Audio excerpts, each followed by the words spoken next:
Welcome back to Black and Published, a podcast for writers, poets, playwrights, and storytellers of all kinds. I'm your host, Nikesha Elise Williams, an award-winning author, two-time Emmy Award-winning news producer, publisher, all that good stuff. Today, we're talking with Naima Coster, author of What's Mine and Yours. Naima is the author of two novels. Her debut, Housey Street, was a finalist for the 2018 Kirkus Prize for Fiction and longlisted for the VCU Cabell First Novelist Award. It was recommended as a must-read by People, Essence, Bitch Media, Well Read Black Girl, The Skim, and the Brooklyn Public Library, among others. Her latest novel, What's Mine and Yours, is out today, March 2nd, 2021, from Grand Central Publishing.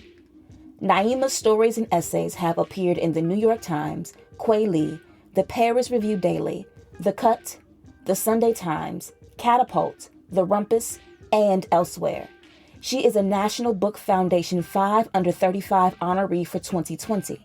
Naima has also taught writing for over a decade in community settings, youth programs, and universities.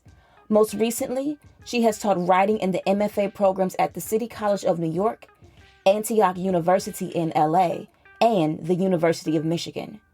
Naima writes the newsletter, Bloom How You Must, and she lives in Brooklyn with her family. In this conversation, we discuss what it means to be a woman outside the titles of wife and mother, how living your dream can sometimes be seen as a conscious decision to struggle, how the perception of race informs education, identity, love, marriage, and even motherhood, and why love should be regular, everyday, and always in the air. Black and Published family, let's welcome Naima to the show. Okay, so Naima, thank you for joining me on Black and Published, and congratulations on the publication of What's Mine and Yours. It is out today. Well, it will be once this interview comes out. Yeah, thank you so much, and thank you for having me. You're very, very welcome. I always like to start the podcast with this one question, when did you know that you were a writer? That's a good question, because I think it took a lot of different times for me to really get it and to accept it. I always wrote. I wrote from childhood. I wrote novels and composition notebooks that I wanted to show to everybody, but I always treated my writing like a small part of me or something on the side, in part because I couldn't imagine it really being at the center of my life. I didn't have any models for that. I think my family wanted me to pursue something that no one in my family had pursued before, like being a doctor or a lawyer, something that would be, like lucrative and stable. And so I said to myself, I'll do that if I can keep getting good grades. And then like writing will be something I do maybe on the side for fun. And I think it wasn't until college really that I started meeting other published writers that I thought this could be something that I could put at the center of my life. And part of that is professionally, but the other part is just having it be a practice that I devote as much time to as I can manage. So what was that experience when you were in college that you said, you know what, I think I'm going to shift in directions? Because how long did you try to go the doctor lawyer route? I applied to medical school and got in and everything, but I never went. That was the level of my denial. I think it took a long time, I think, because I felt that I had been given so much opportunity that came at great cost in many ways. Like I was a scholarship kid at a private school. My parents did pay tuition for the school, although it was, a big discount, but that was a hardship for them. And I felt very aware that I was given a great deal by them. And I think that, the consequence of that, and also by the school, like I think the way I thought about it when I was a girl was they let me in, and I felt indebted rather than entitled or deserving. And so I think it took a long time to feel that it was okay to pursue writing, mostly because I liked it and I wanted to, and because it made me happy. I felt that I didn't think that I could do something just because it was pleasing to me and I found meaning and joy in it. I think it took a lot of encouragement from friends, from teachers. It took having models, and it took like a lot of like growth and wrestling on my part to, like decide that although I had been given like all this opportunity, I could decide what to do with it. And I was like, I'm going to write fiction. Among other things, but that's like the main thing. I watched your I guess your author talk with Quayle when you first read the short story that inspired What's Mine and Yours, and you mentioned there and even on social media that short stories aren't really your thing. And I also read Halsey Street. So how did you begin formulating that novel and coming into the acceptance that, I am a writer and I can make a living at this? Like, what were you doing at that time? Mm-hmm. Like, what was I doing, like, to survive? Like, to Yes. pay bills? How are you living? A good question. So when I was writing Halsey Street, I was like, I'm gonna do graduate school as a way of piecing together as much time as I can to work on this book. So first I went to a master's program in English that was fully funded, which was great. So I got a little stipend, and so I didn't go into any debt for that. I also worked while I was in the program, but I didn't work full time. So I had a lot of time to devote to my studies. So I did a lot of tutoring. I had lots of different gigs. Like I was a camp counselor. I was a barista. I did lots of different things while I was in that program. And then I went on to the MFA, which was not fully funded. Mm. And I also continued to, for a year of the MFA, I had different gigs. And then the second year of the MFA, I started teaching, which was funded, which is good. So I had a year of debt. Halsey Street cost me a year of graduate school debt. But yeah, I managed to survive in that time through funding from school. And then when I didn't have that funding, with loans. And then, I finished grad school and I had a manuscript and all this debt. So then, like, what did your family say to you if they were putting all of these ideas on you or notions on you to go do the thing? Like, you got accepted to medical school, you could be this doctor. What did they say to you when you finally said, no, I have this MFA and I have this manuscript and I'm going to go in this direction? Like, what was the response? Yeah, I think it was like astonishment and confusion. Like, if you have this opportunity for stability and surefire upward mobility that comes with being a lawyer or a doctor, why would you pick something that maybe will be stable for you? Like, why would you do that? Why would you choose to continue to live, like in the conditions that we've lived in, which was so hard to hear because it wasn't only a dig on my choices. It was like a dig on what they had accomplished too. Like, sort of, why would you want to end up like us? Which is so sad. I think in some ways that kind of, I think they were acknowledging the ways that they've struggled, but there was also a part of me that was like, well, here we are. And, so I think, it was concern, it was frustration. And I think also something that I think through in my work too is kind of like cycles of sacrifice across generation, and kind of like the expectation that will continue and continue. Like the next generation will be the one that gets to live your dream, like the dream, or live their dream, whatever it is. But like, it won't be you, right? Like it might not be you. And, I think I find myself in a position where through a lot of luck and privilege, I've been able to say like, no, like it's gonna be me. Like I'm gonna be the one who gets to do the thing that really matters to her. And I feel like fortunate for that. Um, and also try to speak about that publicly, because I meet other people all the time who feel similarly. Yeah, I can relate to leaving the stable job to do something as unstable as writing, and then me being independent is a whole nother level of crazy. But you brought up cycles of sacrifice across generations. So since you went there, we're gonna keep going down, going down that rabbit hole because I noticed that in Halsey Street with Penelope and Morella was the mother. Mireya, yeah. Maria was the mother, and like Penelope having to come back to take care of her father, and then Maria, leaving after all of the years. And then it's very, very noticeable in What's Mine and Yours. But I think at the center of all that is not just that it is a cycle of sacrifice, but it's the cycle of sacrifice by mothers and wives.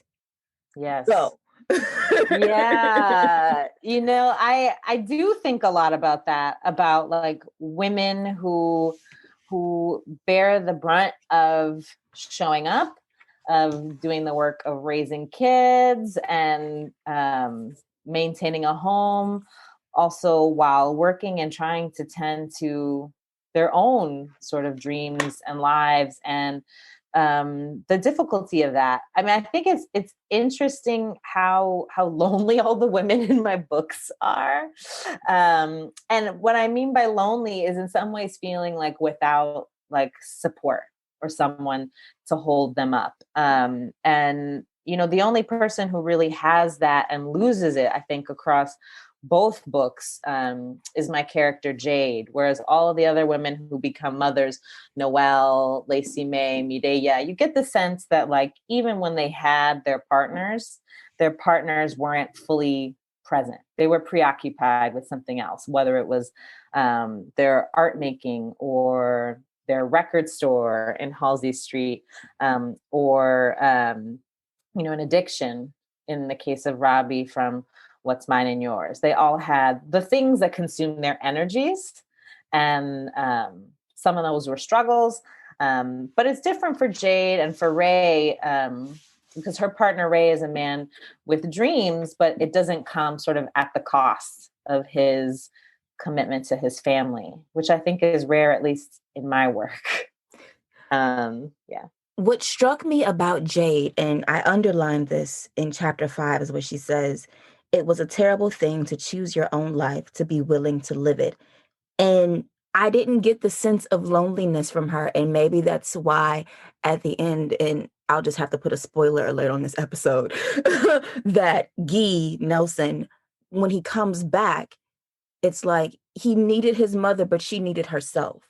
And so they're always trying to reconcile that. So I always, like when he would just say, she turned and she disappeared and you didn't know where she went.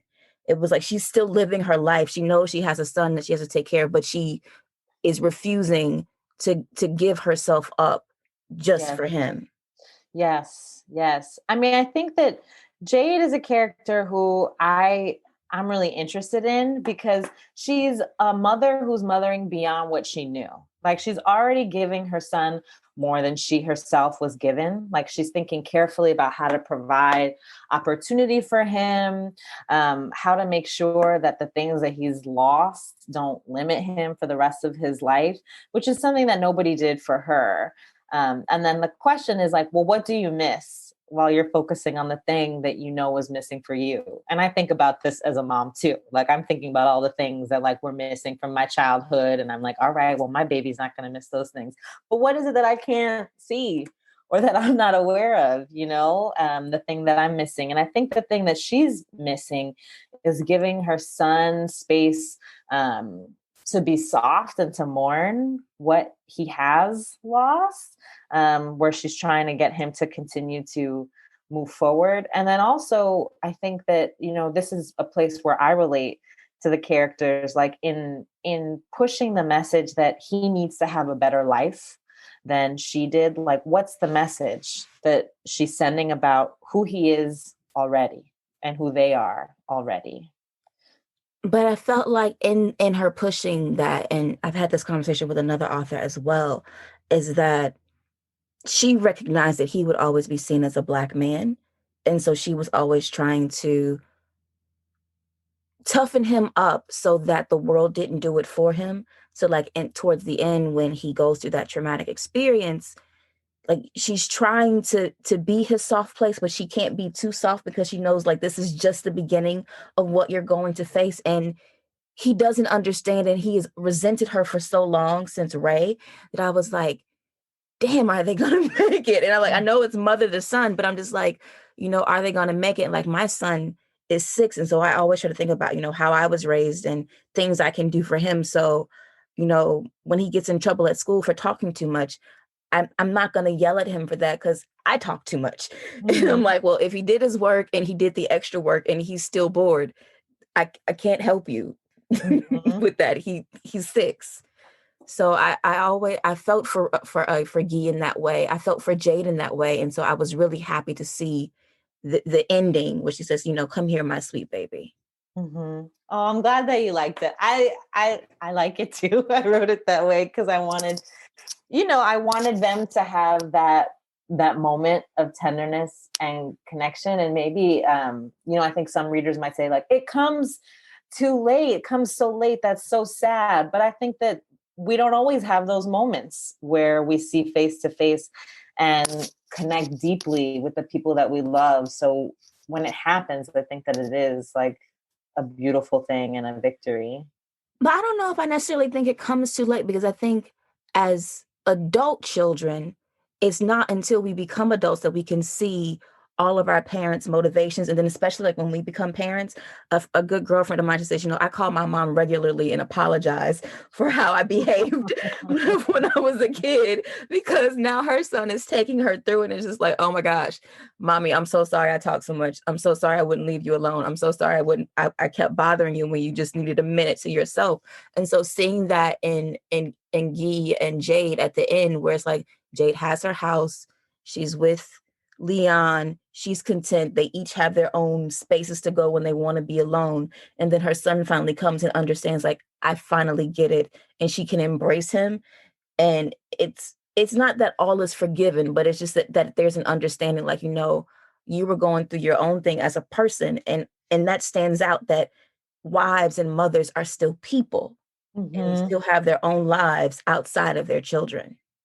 Yes, I wanted to show that, like, all the ways that the people they were before, the people they still are, the things that they want are intention, with their trying to care for their children, because they're things that they want for themselves as well.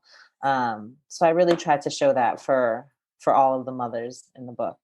I have to ask, because you posted that Instagram post with those 4 lines that was the beginning of What's Mine and Yours. And I was like, I have all the questions. Oh yeah. I don't even remember what those 4 lines are. Let me pull them up. Tell me, what are your questions?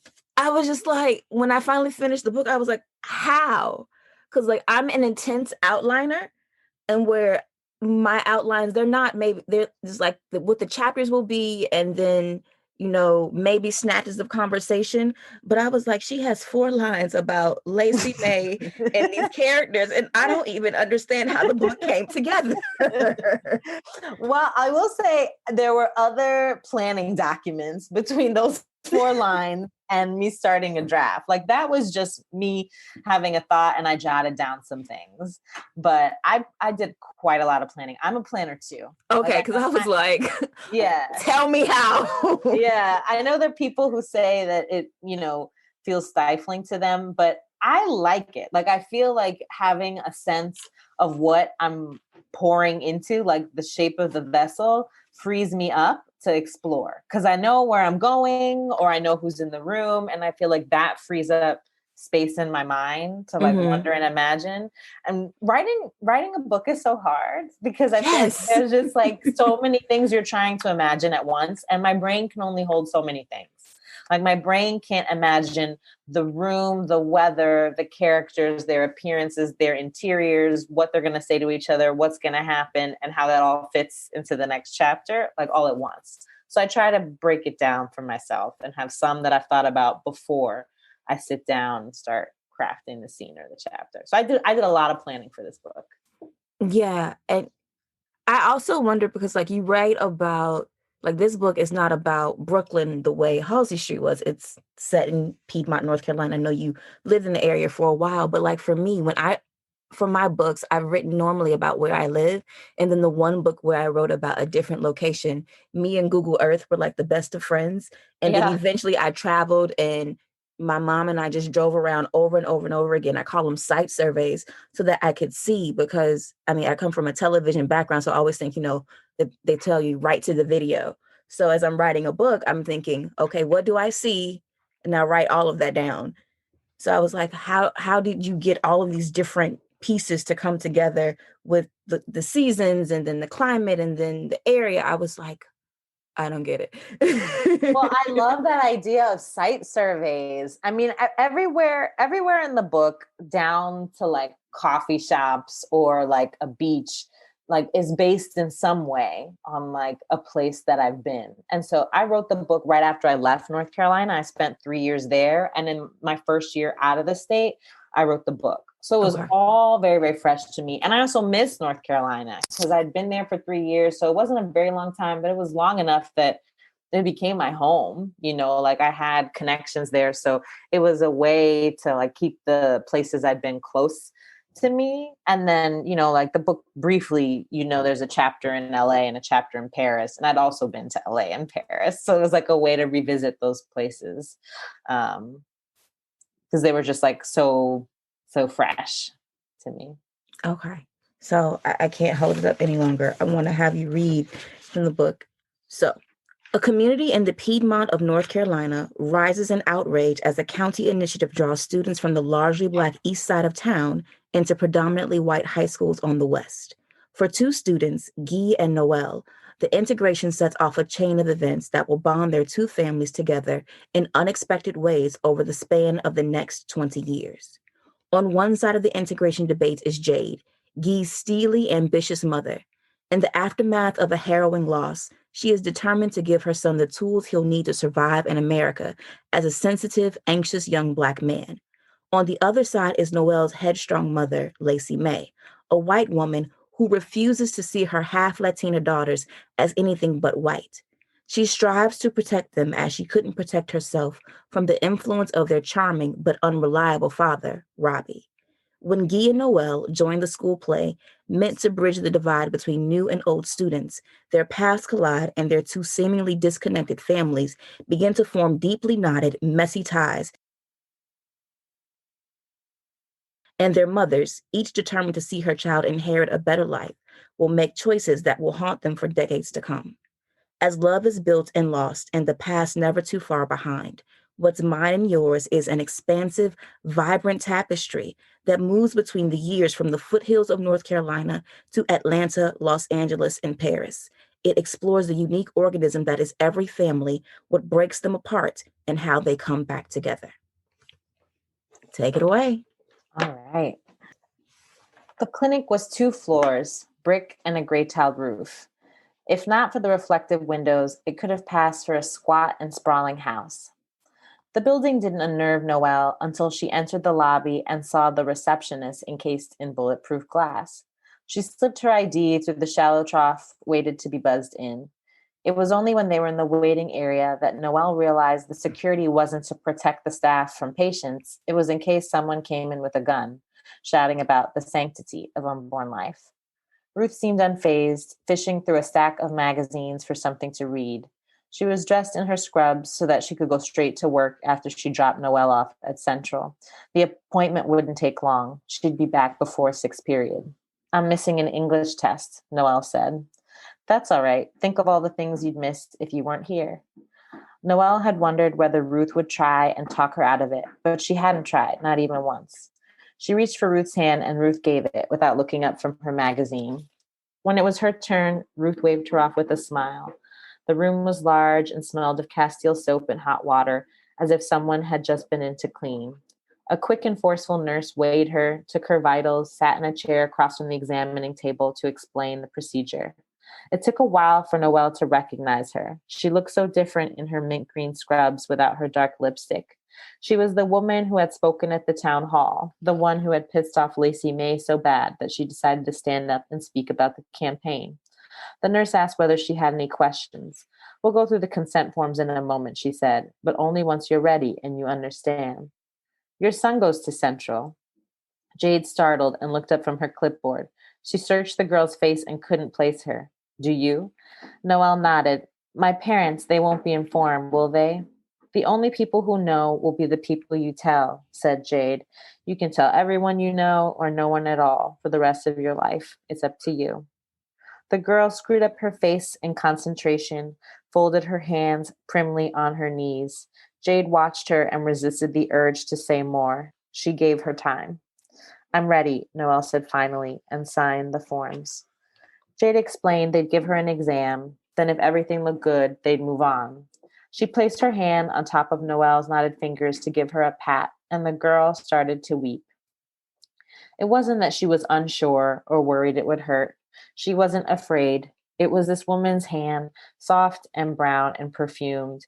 It encircled her so easily, and it embarrassed Noelle how good it felt to have a woman touch her, an elder who was beautiful and warm and who had nothing to say. How did women get to be like this, so tender and wide open? Jade handed the girl tissues. When she had calmed down, Jade asked her how she had known about her son and the school. I don't know him, but I remember you, she said. My mother was at that big town hall. She's one of those concerned parents. She's a racist. Jade looked at her, measuring. Well, we don't get to choose our mothers. If Noelle had to pick, she'd have chosen someone like this nurse, like Ruth. Your son, she said. What's his name? I'll stop there. Okay. What I like about the narrative and the intertwining of the families is the role that race plays. Because in the very beginning, you establish that Lacey May does not see her 3 Latina daughters as Latina at all, even though Robbie is from Colombia. Mm-hmm. Right. Yes. So I was just like, she just doesn't see it. And then towards the end, it's like Noelle sees herself as a person of color, but everyone just sees her as white. And so she's always trying to push back against that narrative. But it I guess I was wondering, like, is this a commentary on how some people who can identify as minorities can easily pass?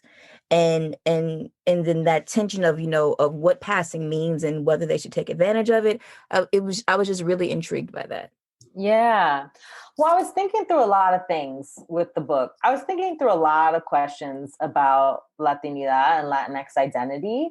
I was thinking through like what it means to be white. And like Noelle is the sister who looks white and presents as white, but she's the one who feels as connected, the most connected to her Latinx identity. But she moves through the world with the privileges of a white person. And it takes her coming to love G and understand anti-Black racism to have a kind of, like to get her kind of like naive version of woke. So like, what does that mean about her? What does that speak about, what does that say about her experience? So I wanted to explore different questions related to Latinx identity, like what it means when they're siblings who all look different and are read differently and identify differently, what it means to be cut off from the parent who has that heritage, to be aligned sometimes with whiteness, and sometimes to resist it, right? Like Noelle gives people passes, like she gives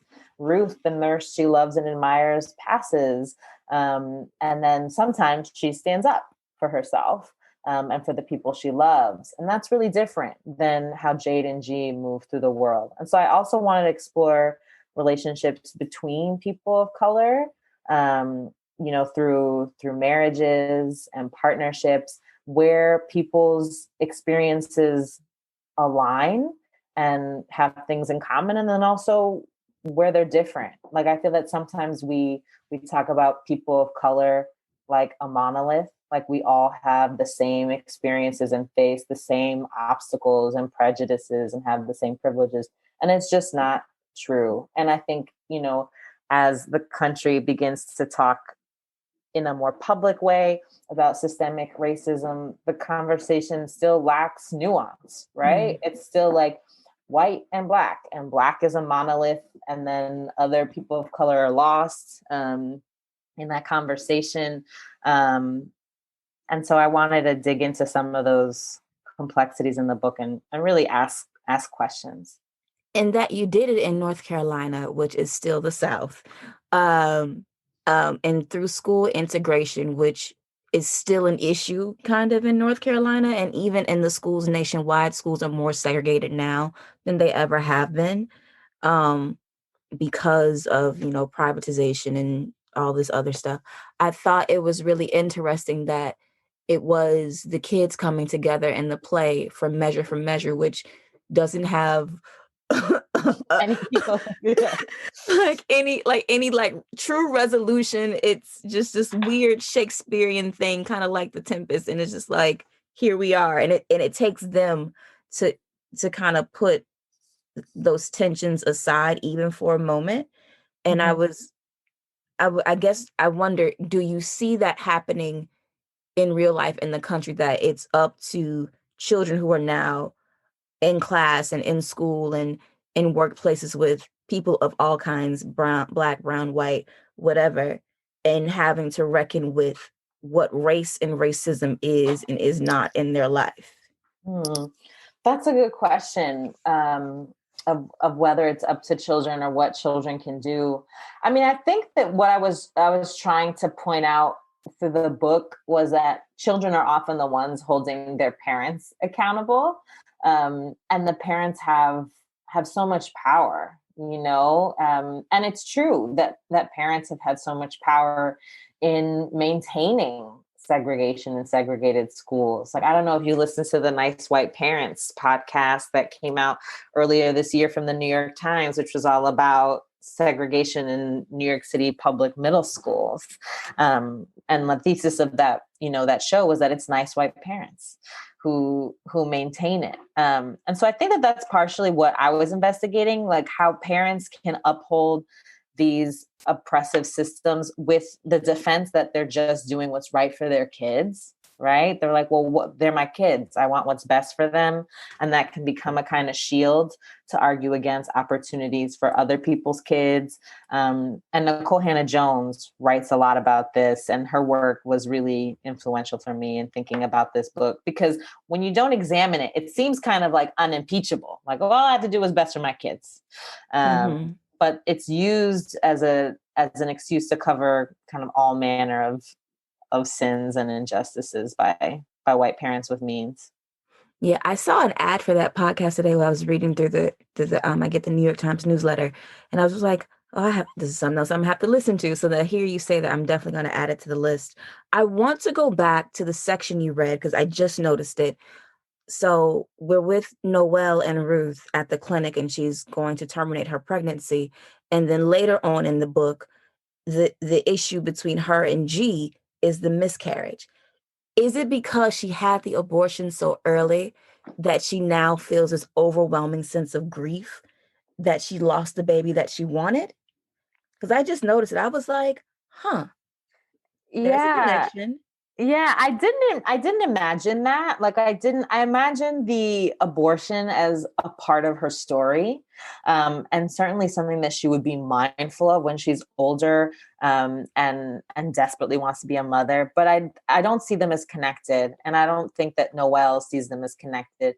I was just trying to show kind of like a range of different experiences that women can have in their journey to motherhood. For Noelle, that's lots of things. For Noelle, that's abortion, pregnancy loss. She thinks about adoption, all different kinds of things. So it was really just like different reproductive experiences that one woman can have over the course of her life. And of course, like, she and Jade made different choices, with which is noted in the book. And I don't think the book is trying to, like, pass judgment or affirm either of those decisions, but just think through like what those decisions mean for those women. And I felt the same way. I didn't feel a judgment. I thought there might be a connection of why she couldn't, I guess, snap out of it as fast as G wanted her to. And so he punished her for it. And that led to the demise of their marriage. But I just wondered if there was, you think about all the things you had gone through. And then when you're desperate to try to have a child, you think about the child that you could have had that you didn't. and Mm-hmm. when you for so long ago, but all of those choices leading to one road. How has becoming a mother changed your relationship to the craft of writing? Because it was there in Halsey Street, but it's really apparent now in what's mine and yours. Yeah, well, that's so interesting to hear you say that. I'd love to hear more about what you noticed or what you think. But yeah, I drafted this book when I was pregnant. So the themes were alive to me in a different way, pregnancy and, all of the different things about pregnancy and embodiment were alive to me. And then I revised it in, like the first year of my daughter's life. And so I think, my insights were different when I actually was a mom. So, it was great to have a place to put some of the things that I'd noticed. Like, so, the postpartum experiences in the book got harder than they were in the first draft because I had an experience of that. Like, I think I was able to write in more like exhaustion and rage and difficulty and how that can coexist with tenderness for a child and a deep sense of connection for a child. You can be like full of rage and frustrated and adore your kid. And I felt more in touch with that. And I also felt much more connected to the difficulty of taking care of yourself and also having like a full range of expression for your emotions while you're responsible for a child. So, something that I felt like I was able to write differently was Jade's experience of mourning and how much she felt that she had to keep a lid on things to protect her child. It's not because she thinks emotions are bad and that people shouldn't have feelings. It's that she knows that she has to create a calm and stable environment for her child. And part of that means managing her own emotions, which is terrifically hard, like when you're having strong emotions. And so that I think is an insight that I wouldn't have had if, I didn't have months with a small baby where I felt like I was falling apart, but I was like, how can I, remain like a calm and stable presence for this baby? So, I think it gave me some useful insight and connection. I love that. I want to move into a quick speed round. I'm not sure how speedy it will be with the questions that I have, but we're going to try. All right, let's do it. I'll try to be speedy. Okay. What is your favorite book? Oh, of all time? Or for the moment?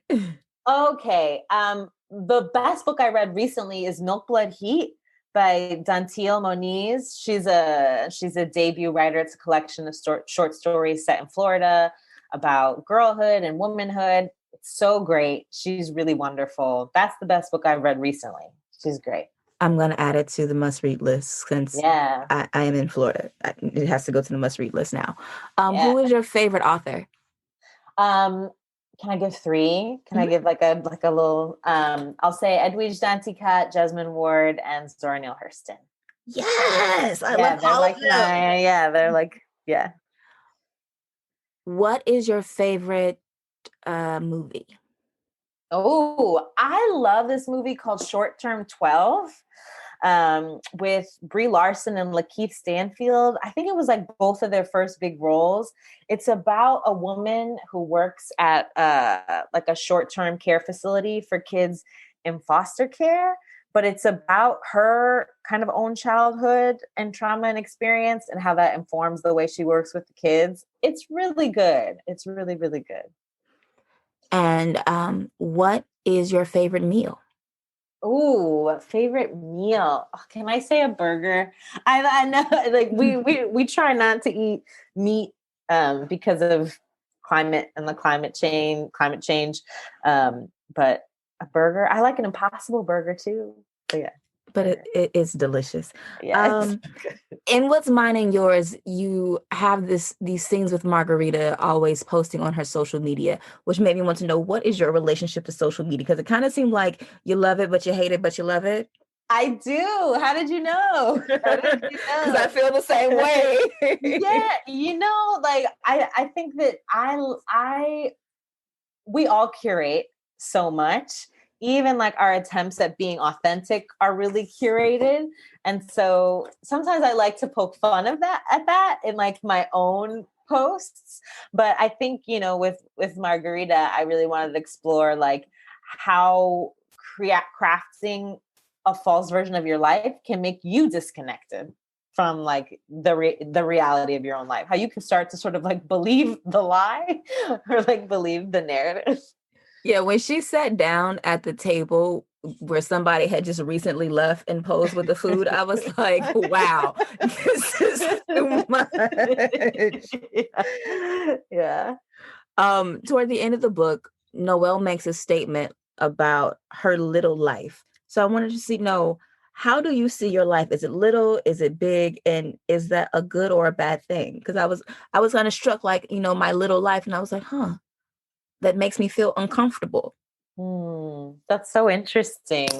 I don't even remember that line, but it sounds right. I think she's probably mourning. Is she mourning like the loss of their marriage and their comfortable little life? Is that where it is? No, I think she was just she was talking about, being on the coast. Let me see if I can pull it back up, because I have the page marked. All right. No, that sounds familiar. Well, I think about this all the time, like in my writing, how self-absorbed we can all be, like and it makes sense, like how obsessed with our own problems and desires and loved ones we can be, and how that's true for everybody. And so I'm really interested in fiction and like writing with intensity about these small lives, small because they're like contained in just one person, and there's so many people in the world. And then a book like this is cool because it can show how everyone's individual journey affects like collective life or the life of a whole family. So in terms of my life, I mean, I definitely feel like my life is small right now, like during COVID, in terms of like being contained in this apartment and contained in Brooklyn. But it's certainly a life with like big feelings and big ideas. And when I'm with my kid, sometimes we feel cooped up and crazy in here, but sometimes it feels like really expansive, even if we're just, walking down the block. Okay. And then I have another question from the book. It's on page 302, so I'm going to find it. You say love was regular. Love was every day. Is that the way that love should be? I want to say yes. I want to say yes right now. That, if love isn't something that is missing, if it's something that's just like constantly in the air, I think that's a good thing.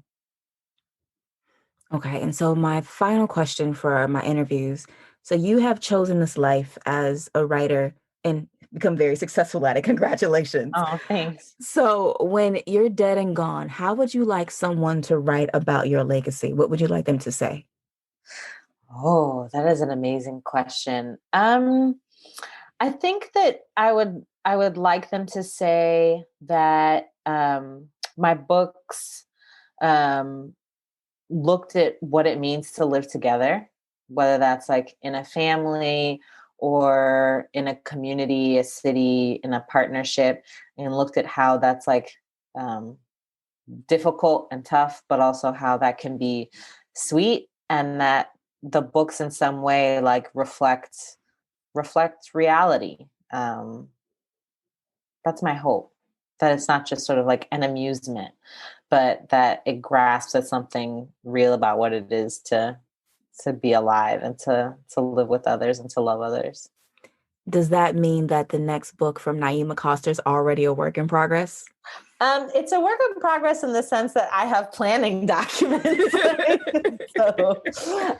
which is a part of my process. So yeah, it's in the phase where I'm thinking about it all the time. But in these pandemic times, and with the book coming out, I'm trying not to push myself too hard to write the next thing, and just have confidence that I will when there's some more space. Thank you so much. That was beautiful. Thank you for joining me today on Black Unpublished. I appreciate it. Yeah, thank you for having me. No problem. Big thank you to Naima for being here today. Make sure you check out Naima's latest novel, What's Mine and Yours, out now, today, right now. And if you're not following Naima, follow her on the socials at Naima Coster on Instagram and at Zafatista on Twitter. That's Zafatista, Zafatista. That's our show for the week. If you liked this episode and want more Black and Published, go ahead and hit that subscribe button on your podcast platform of choice. You can also leave us a rating, a review, let us know who you want to hear on the show, all of that. And you can also follow Black and Published at Black and Published on Instagram and Twitter. That's BLK and Published. And to keep up with me, head to newrights.com or follow me on Twitter and Instagram at Nikesha_Elise. That's our show. I'll holler at y'all next week. Peace.